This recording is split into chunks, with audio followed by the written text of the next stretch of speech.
Hey y'all, welcome to Scared of Beautiful. My name is Plez.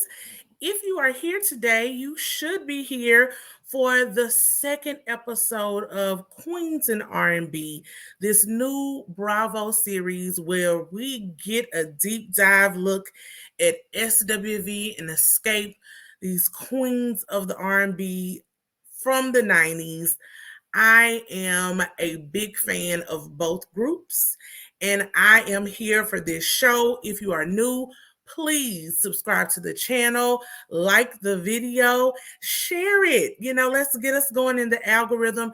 If you are one of my faithful beauties and bows, thank you so much for your constant love and support.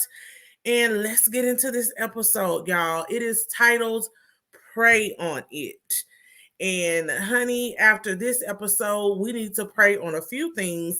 But also, I think some of us need to check our spirits because the prayers don't always go where they need to go and they don't get the answers that they want answered when your spirit ain't right. And we got a few spirits that definitely are not right in this scenario. So we open back up to Tamika and her mother, Tamika Scott, and the mother of her and Tasha, screaming about this allegation that Tamika has made that Rocky and Tasha stole her money to the tune of $30,000 in past due royalties.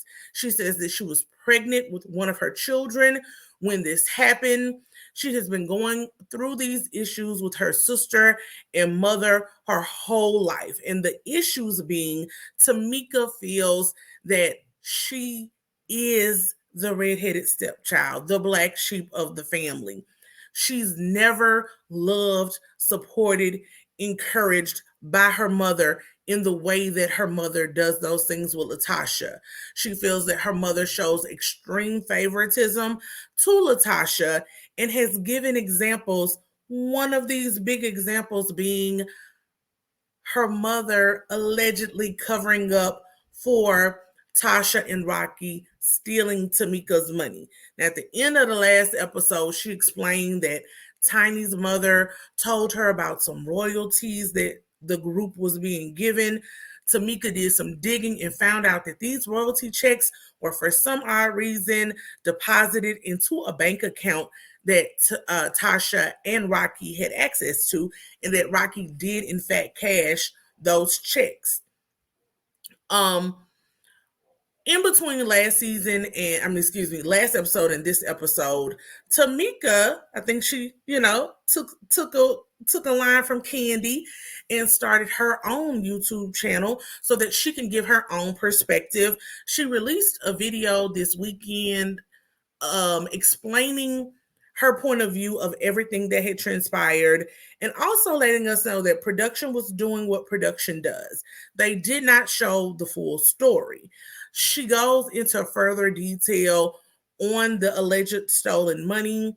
She says she did not file any charges because she wanted to protect her sister and her family, but she did have to pay taxes on that. And girl, I might not have had my sister arrested and prosecuted, but those taxes would have definitely went to her. The IRS would have been notified some kind of way. I get that from the person who actually benefited from those checks. But Tamika, I just really hurt for her in this moment. Like, this was a very emotional opening scene. Her mother, I'm sorry, looks like a liar and a manipulator. And she's constantly pushing the cameras away. Get away from my house. Shut the cameras off. People love to shut the cameras off or stop the recording or end the conversation when things are not going their way, when they cannot control the narrative. And just from what we see on this show, her mother is trying to control lots of narratives. Next, we see Coco and her son, Jalen. And then we get into Candy, who is setting up a meeting for Just Escape at the candy factory so that they can go over some of their own internal business. She arrives, then Tasha is notably absent. Tiny and Tamika Scott come, but not Tasha. Tamika tells Candy and Tiny about what happened the prior night at her mother's house. And she says that her mom took up for Tasha when all of this happened by saying, "You don't know what she was going through at the time." Mama, it don't matter what she was going through. She couldn't have been going through $30,000 worth of anything. She has a whole husband, and she only, to my knowledge, has one child. Tamika has at least three and was pregnant at the time, and her oldest child was in college. So it doesn't matter what Tasha was allegedly going through or Rocky. Fair is fair, right is right. And you can tell just from Tamika's emotional reaction, this is real. And this really hurt her. I hate to see her family dismissing her. That's her only sister. She only gets one mother. And to grow up in a household like that, y'all, I can only imagine what she has been going through this whole time. Next, we see a scene with Rocky and Tasha. They both claim that this alleged stealing of money, the event, doesn't exist and is not real. Y'all, when someone has specific examples of something that happened, and the other person just has these very general statements. Oh, it's not real. Oh, it doesn't exist. That girl didn't imagine all of this. She's very detailed and specific on what happened with her. So I'm sorry. I'm Team Tamika. I believe Tamika. I believe it did exist and it is real. She says Tamika has the tendency to lie and you don't have to defend the truth. What I find interesting about this is I think sooner or later, Tasha is going to refer to these alleged lies that Tamika made against Candy, stating that Candy slept with Jermaine Dupri's father and half of So Different, all these things, to point to her belief that Tamika is a known liar. When in fact, Tamika says that she stated those lies about Candy to be in defense of her sister. Aside from that, my knowledge of the group, the past shows that they've done, watching them as I grew up, articles that I've read, I have not seen any other instance where Tamika is a known and proven liar. And y'all, if Tasha tries to use that against her sister, she's high key trash. That's it. That's all. Girl, you can cover it up with God and gospel all you want to. Your spirit is shining through. We're going to pray on it. That's what we're going to do. And rebuke that evilness that's in you. She says that Tamika was completely out of character at her mother's house. She was very aggressive and act possessed. Girl, you are putting 20 on 10. She got up. She did the sashay around the room. I didn't see any aggression other than the fact that she was being called a liar to something that is very, very real and honest to her. And someone constantly being called a liar will get aggravated when they know it happened to them. When you are being gaslit, particularly by your mother and your sister, aggravation is a natural expected consequence. I didn't see where she was being aggressive. She was simply stating her truth, what happened to her, and you and Mama Scott didn't like it. Possessed definitely goes too far because honestly, with your trying to be cool, calm, above it all demeanor, everyone that's saying these stories about you, everyone is not a liar. When you have Tiny and Candy, and now your own sister saying that Tamika was the problem, Tasha, excuse me, was the problem, I'm starting to look at you, Tasha. It is what it is. And to use those types of words against your sister, you're literally doing the same thing that you're accusing her of. Maybe even worse. Um, we flash back to Tiny, Tamika, and Candy, and Tamika plays a very, very disturbing voicemail message that she received from her mother. The mother says she doesn't have enough God in her to humble herself and listen to righteousness. Girl, who is righteous? None other than Jesus and God Himself. You are not righteousness, Mama Scott. Tasha is not the definition of righteousness. None of what you are doing is righteous. She vows that if Tamika does anything to her sister, I will kick your tail. Girl, you didn't have enough sense to not leave a voicemail recording in your own voice, threatening to fight your daughter in favor of the other one. Now, if we never believed Tamika before, we believe her now. She has been vindicated. The level of audacity, gall, temerity, just all of the arrogance that you have to leave that sort of message, knowing your daughters are both currently being filmed for a reality television show, shows the type of mother that you have been. And I feel really bad for Tamika because this is definitely giving mommy dearest. Definitely. It's definitely the evil stepmother, although she's your real mother. And it's sad. I know Tamika said in her private interview that's on her, or in her own words on her channel, that she implores her daughters, Ocean, I think the other one's name was Naya, and Princess Amari, to be respectful to their grandmother, to their aunt, and they should. However, we don't. We don't have to be. Your mama needs help. It is what it is.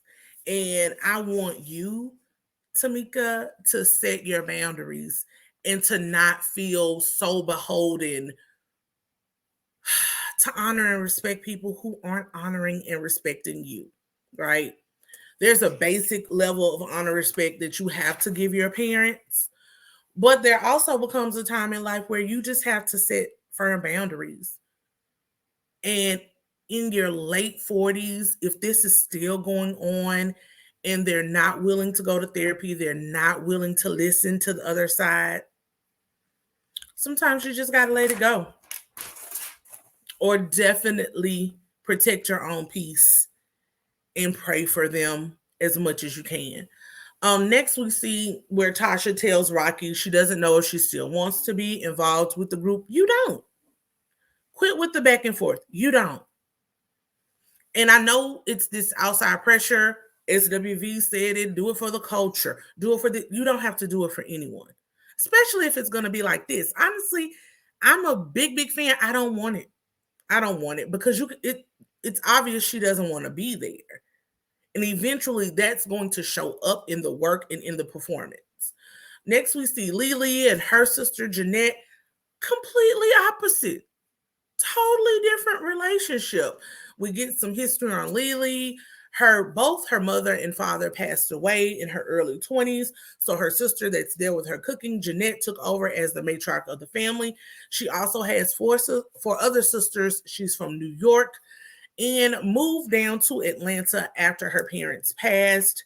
She said that her main goal once she became a member of SWV was to just get a bed. That's all she wanted with her money, was to get a bed. She got pregnant young, had her first child at 15, and talks about hearing their song on the radio for the first time. I'm a person who absolutely loves music. I am obsessed with music and production and writing and all the things that go into that. I just love the creativity and the drive that people show in that industry, and to watch something go from just a small idea to something completed. So I can only imagine how that would feel to go through that whole process, especially so young, and to actually hear yourself on the radio. I'm really glad that she shared that experience. And then she lets us know that she did, in fact, buy a king size mattress with her first check. And I'm hoping that she got the whole bed and not just the mattress. But we know when you first starting out, sometimes you start out with the mattress, with the blow up mattress. But I really do hope she got more than just that mattress. Next, we see Taj and Tamika meet up again. So Tamika starts telling Taj about her issues with her sister and her mother. She says that her mother has always taken Tasha's side. She said that she's always been, Tamika herself has always been ride or die for Tasha, because when she did that, she felt like she finally got her mother's love and stamp of approval. If she ever disagreed with her mother or with her sister and went against them for whatever reason, she was instantly accused of not loving them and became an outcast. That's manipulation, guys. Plain and simple.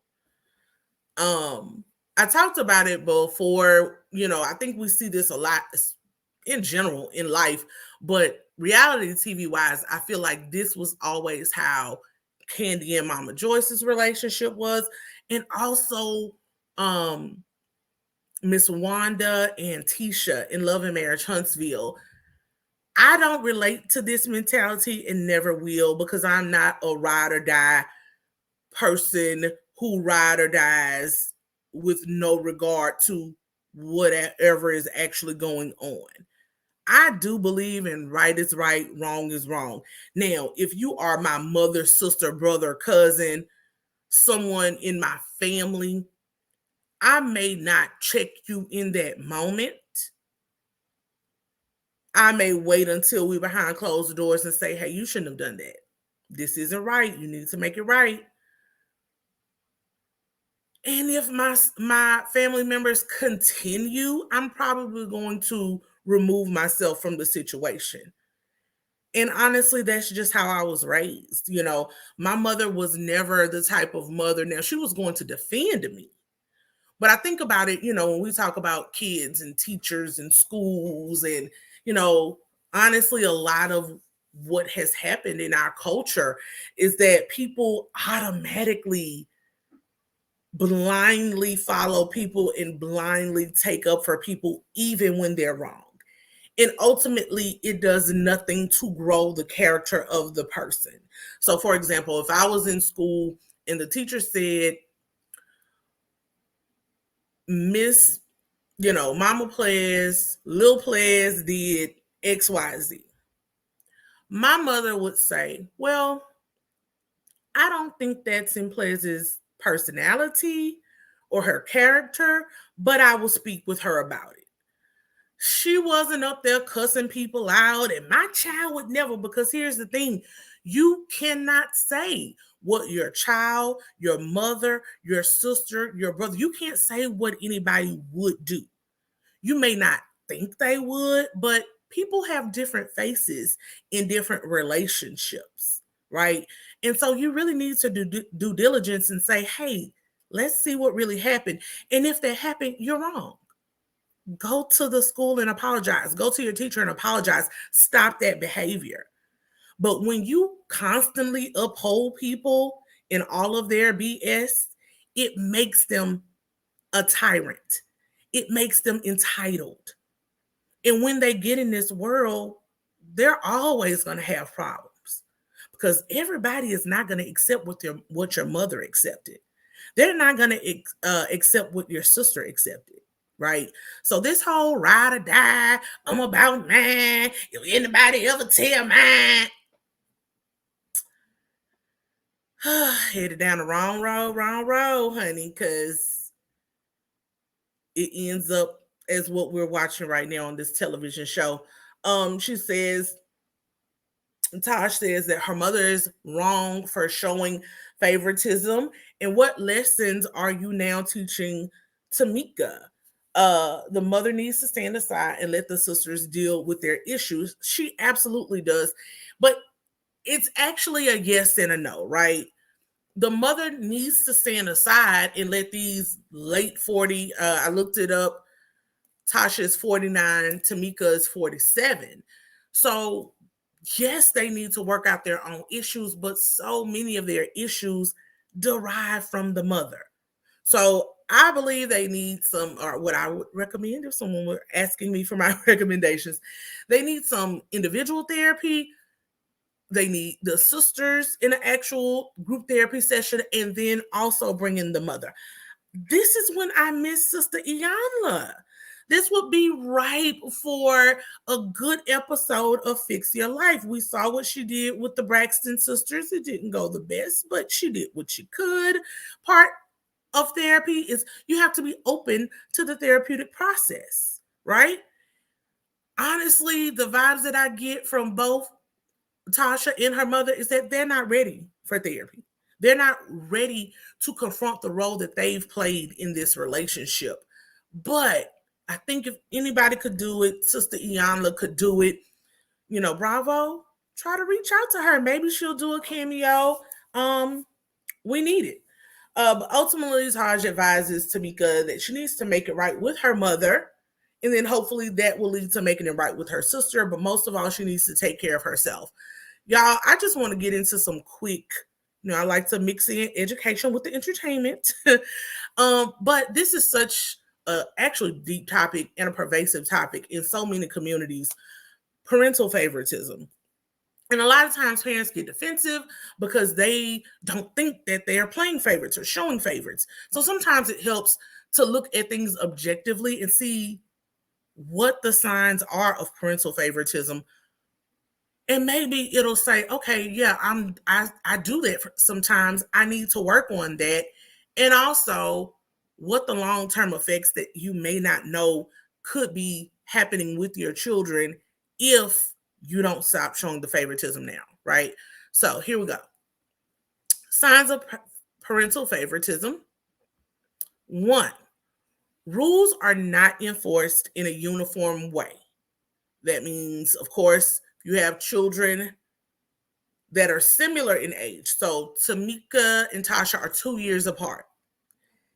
If Tamika was given a certain rule of being in the house at a certain time versus Tasha being able to go out as long as she wanted to, right?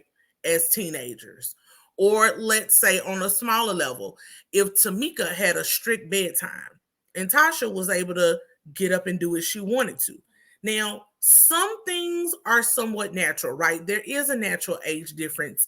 And then also, you have to look at the actual community and what's going on in the parent's life at the time. So, Tamika and Tasha's mother is divorced.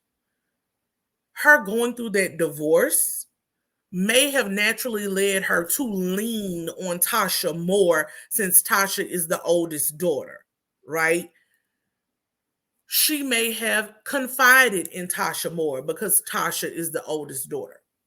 But just because life has happened to you and there are things that you do, we have to be conscious of how these things can be perceived by the other child. And once you become conscious of it, then you have to do the work to make sure you're not doing that, right? So a subset of rules not being enforced in a uniform way is you discipline one child more than the other, or you give a harsher degree of discipline to one child versus the other. We saw that just in the argument at the mother's house.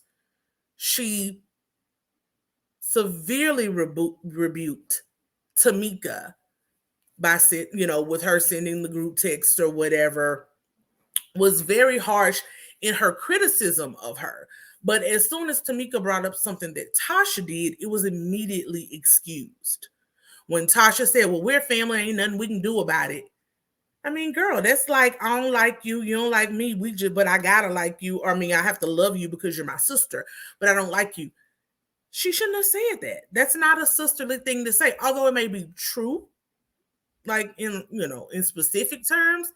It's not a good thing to say if we are trying to bridge our relationship and squash whatever the beef is. Um, Number two, you frequently side with one child over the other. Again, we see this playing out right now on the screen. Three, you share inside jokes and secrets with one child and not the other. Tamika stated that her mother and her sister would constantly laugh and joke, and then when she walked into the room, all of that would stop. Four, you frequently complain about one child to the other. Five, you compare one child to the other. The mother here is definitely guilty of that. And then six, you spend more time with one child over the other. We can glean from everything that's going on in their relationship that this has definitely been happening, and it has negatively affected Tasha and Tamika in their relationship as a family unit.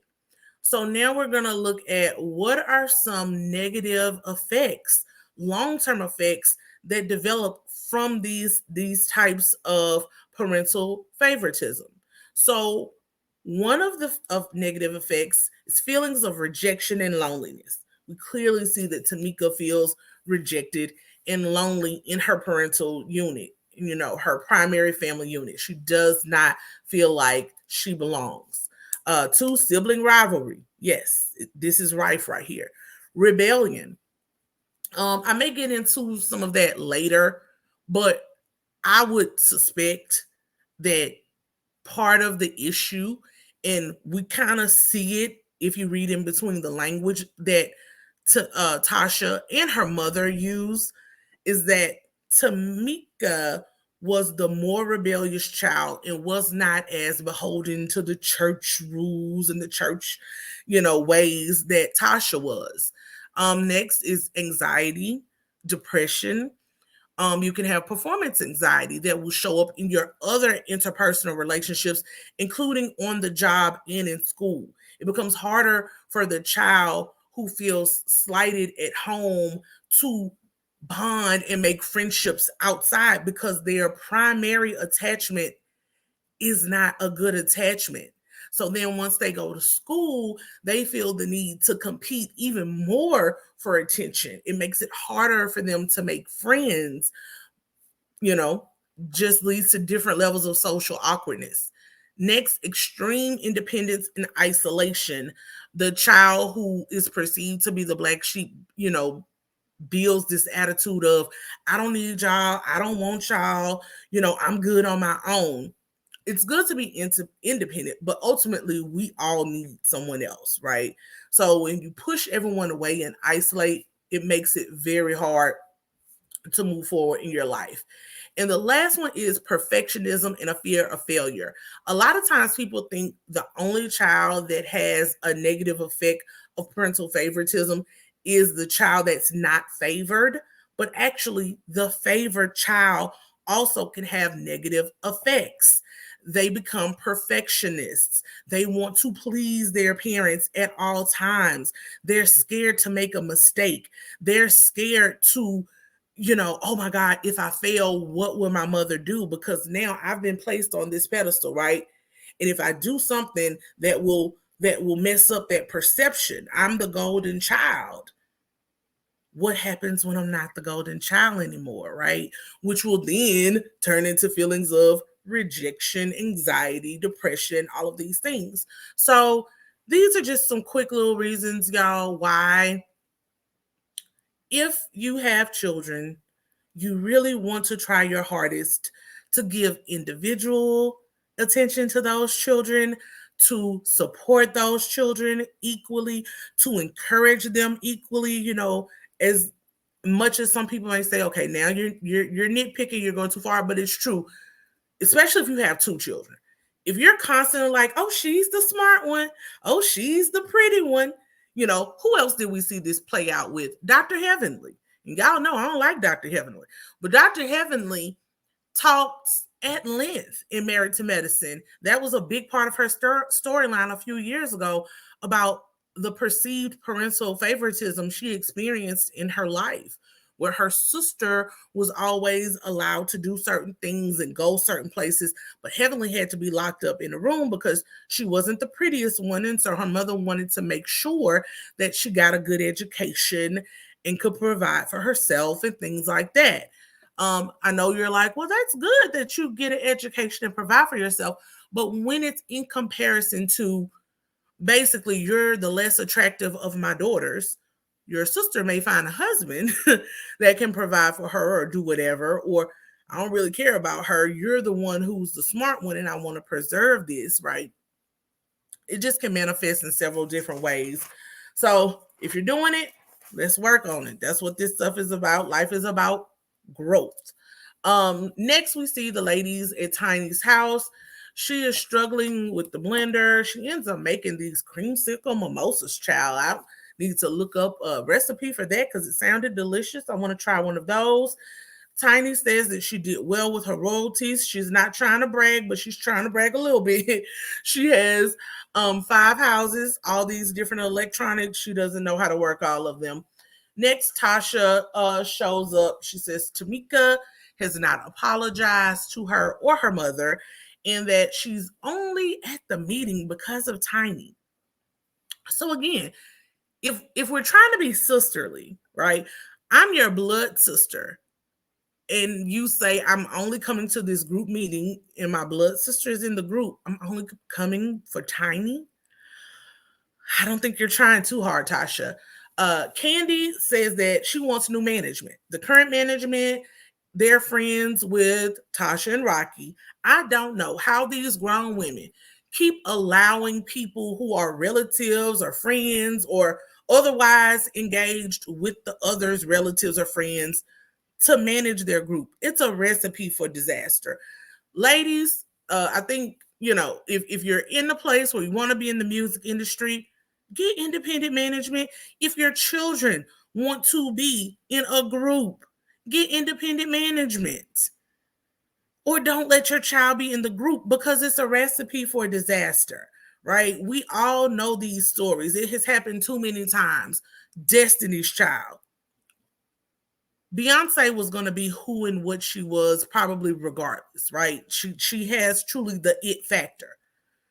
But I can also see where the other members of Destiny's Child felt slighted because her father is the group's manager. Her mother was the group stylist. So of course, that's a natural thing. They're going to promote their child more. They're going to make sure their child gets the best opportunities. It's life, it's business, right? So we have to do the work of protecting our children and now ourselves, because these are grown women. As soon as you would have brought me this manager, oh, you were recommended by Rocky. No, thank you. Candy knows too many people in the industry to fall for that. Like, I really don't get how we got there again. Tasha is quiet to the request for new management and says she's gonna pray about it. Girl, those prayers, just keep them going, honey, and pray for yourself as well. Candy says that she can't make a decision without her brain. Tasha can't make a decision without Rocky. Production is messy per usual. They cut to this part of Tasha's confessionals where Rocky is coming over and whispering something in her ear, and somebody off camera says he's telling her what to say. And he probably was. He got her very young and has been in there stirring up the mess for the last 27 years. Rocky is another big part of the problem. Tasha says that the group is dysfunctional. They keep sweeping things under the rug. Tamika tries to talk to Tasha, but Tasha says she's not going to get into the conversation because the conversation involves her mother. I'm not talking about this in front of them when it involves my mother. Tamika's like, your mother? It's both of our mothers. And so then Tasha tries to clear it up. Our mother. Tamika tells Tasha, like, I don't know who you are anymore. We used to be very close. We used to be best friends. Production goes back and shows this montage from the original Xscape show back in 2017. And they were closer. They were making jokes. It was, those two against the world. And so it's really sad to see that they've gotten where they are now. Tasha just says, wow, enough said. Didn't even care to engage her sister, didn't ask substantive questions. Why do you feel like that, Tamika? What have I done where you feel like that? If you're just going to shut down, you'll never move past this, because you have to have the hard conversations. You have to at least listen to her perspective, even if you don't agree. And honestly, you have to go home and get outside of yourself and really think. Put yourself in the other shoes. Can I see why my sister thinks this or feels this? But so far, it doesn't look like she's willing to do any of that. Tasha then gets up to leave the meeting. Candy says, the business isn't done. Tasha says, well, me and Tamika need to talk. Candy says, okay, we'll give you time to talk to each other before we get back together. Next, we see Tiny walking Tasha out to her car. Tasha says she does not care about money or a tour, and that her sister has to make it right with her mother before they can move anything forward. Tasha feels like Tamika disrespected her mother, and as her big sister, she has the right to say that and can chastise her, and proceeds to tell us that Tamika needs to make it right. Again, the mother and the sister are definitely teaming up and bullying Tamika. She has a voice. She has a perspective. She needs to be allowed to say that and not have both of them teaming her. I, again, don't believe that Tamika was disrespectful. But one thing about particularly old school Southern church mothers, anything you say that is the least bit disagreeable is disrespectful. Anything you say that does not fall in line with what they say is disrespectful. That's a hard life to live. And I would encourage many of you, if you're like me, I'm from the Deep South, came from a church-going family and a good praying mother, and I thank God for all of them. But right is right and wrong is wrong. And you have to stand up and speak truth to power, even to your family and loved ones. So shout out to my family. They know I love them. I will always respect them. And I'm going to say what my opinion is in love. I am going to put those boundaries up in love, right? But you just have to. You don't have to live the life that your parents led.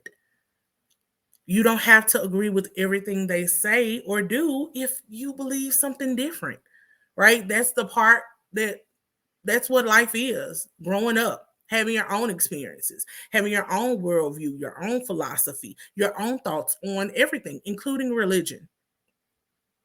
And too many church parents use this whole honor thy mother and father to manipulate the children and to keep them in line. As long she didn't curse her mother, she did not hit her mother. She stood up for herself, and that was not disrespectful. Next we see SWV coming back home from a show.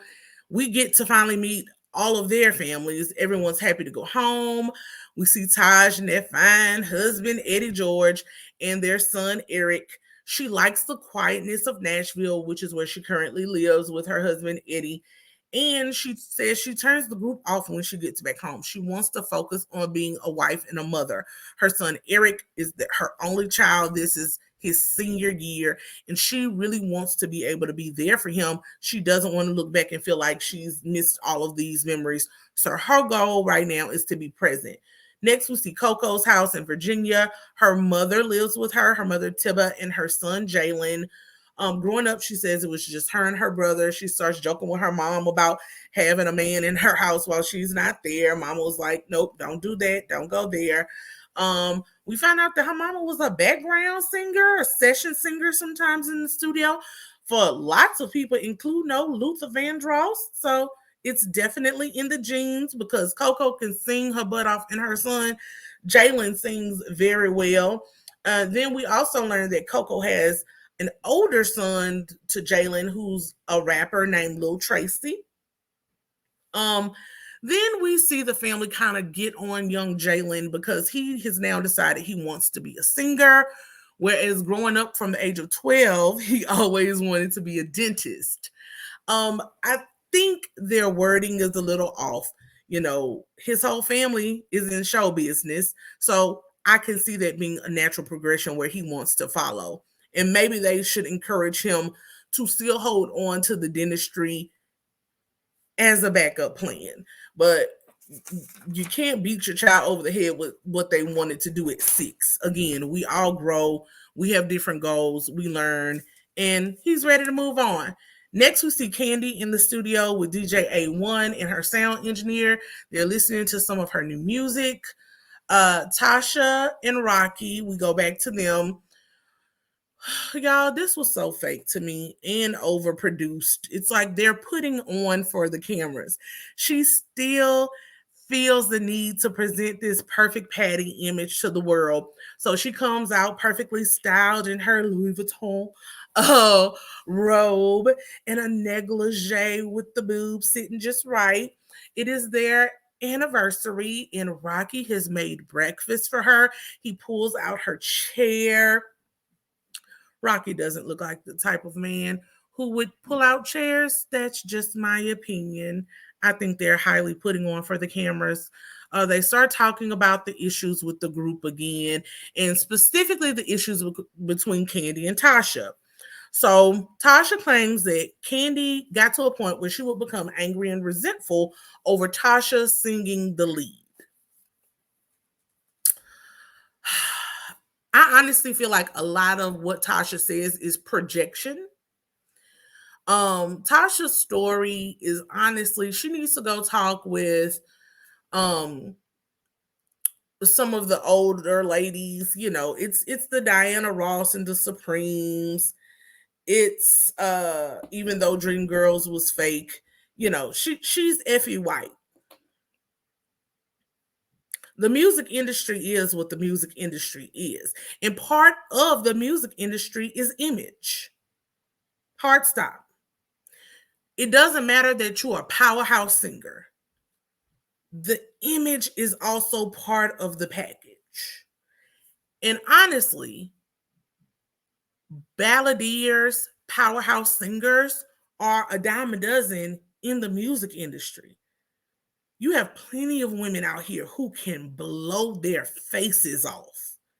But there are very few people who can combine that voice with the body, with the image.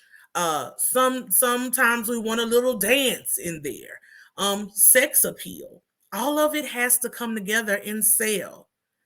And I, as a viewer and a connoisseur of the music industry of R&B, of soul singing, I don't think Tasha would have ever been as big as she wanted to be or that she thought she should be. And that is a key issue. A lot of times in life, we have goals, we have dreams, and we know we're talented. We know we're dip. The market buys what the market buys, right? Like if you're selling a house, you can list your home for $1 million. But if no one makes an offer on that $1 million, that means you need to come down in your valuation.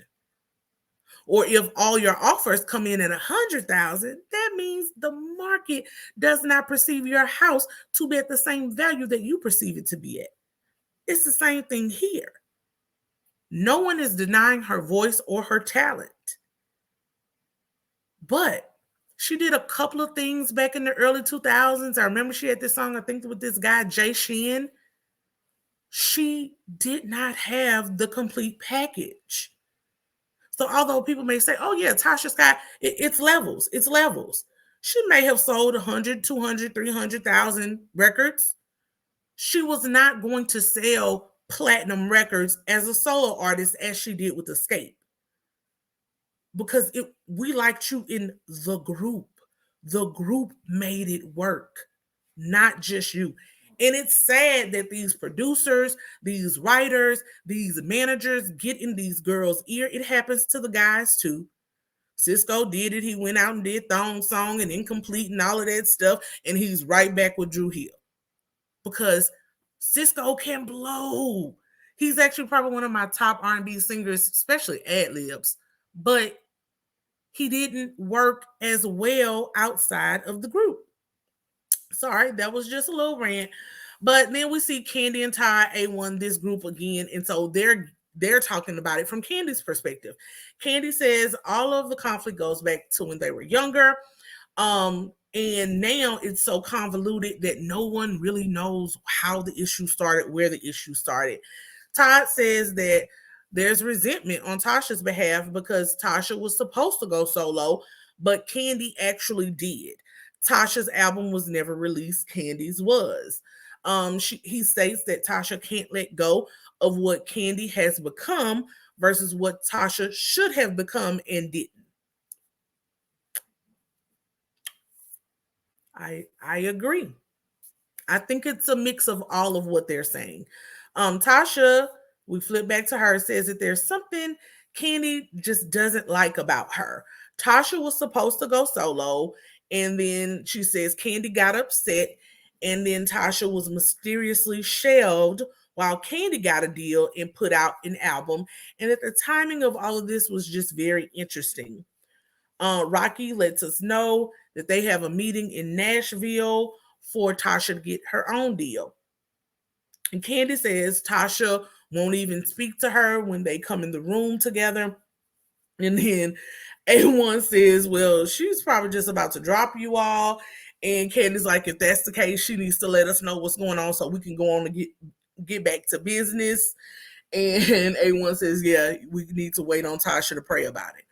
Y'all, again, I honestly feel it's a mix of both. When Kandi came out, she was the lead singer. I think that was for a lot of reasons. I'll probably get into that a bit later. But both of them, what I liked about Xscape and where they differ from SWV, they shared the lead more often than most girl groups.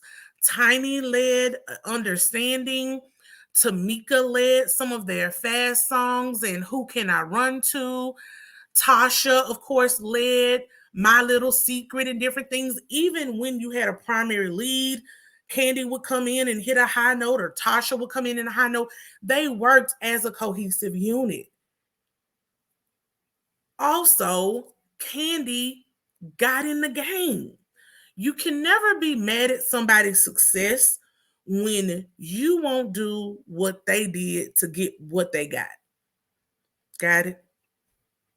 So, for example, if we took Tasha and Tamika's allegations correct that Kandi allegedly slept around to get what she got, if you're not willing to do that, why does it matter?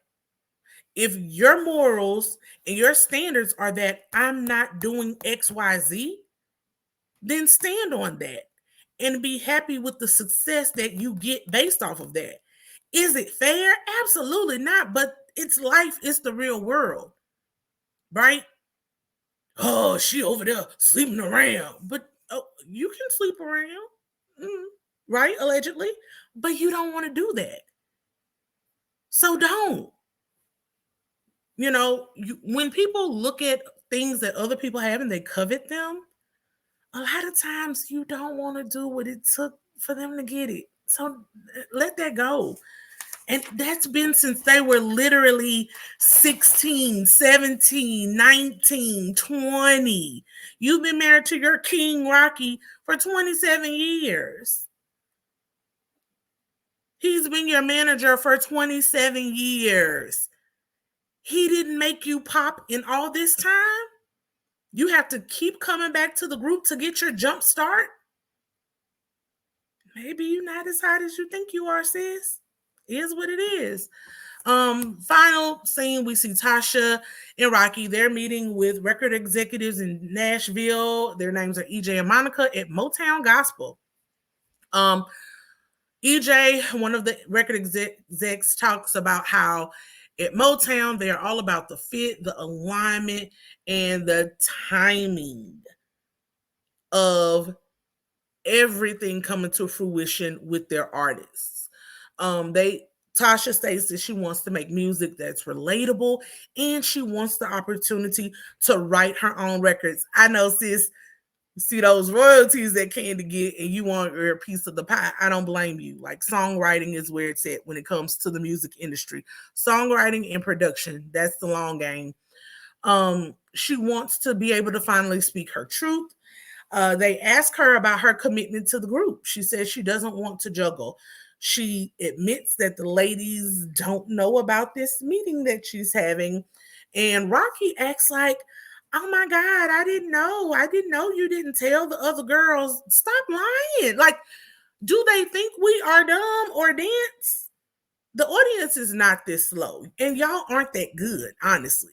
Y'all aren't good at lying. That's just what this boils down to.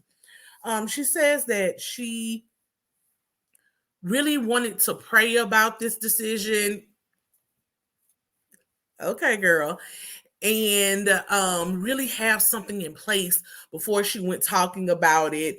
And Monica from Motown says, oh yeah, I understand you want to protect your vision. No, girl, you wanted to sign on to this show, get you a little checker coin, and string the other members along as payback, as whatever. Y'all had a deal, now I got a deal. You petty, girl, and we see through this. I'm not even going to say that you're not justified in wanting some type of revenge or retribution from how you feel you were treated this whole time, but stop putting on the good girl, holy girl act. You just as in the mud as you claim the other ones are. You're not above it, sweetie. Next, she says that EJ, says Rocky presented them with the idea of having Tasha go solo. So again, your husband, your manager, is still out pitching you as a solo act versus the group.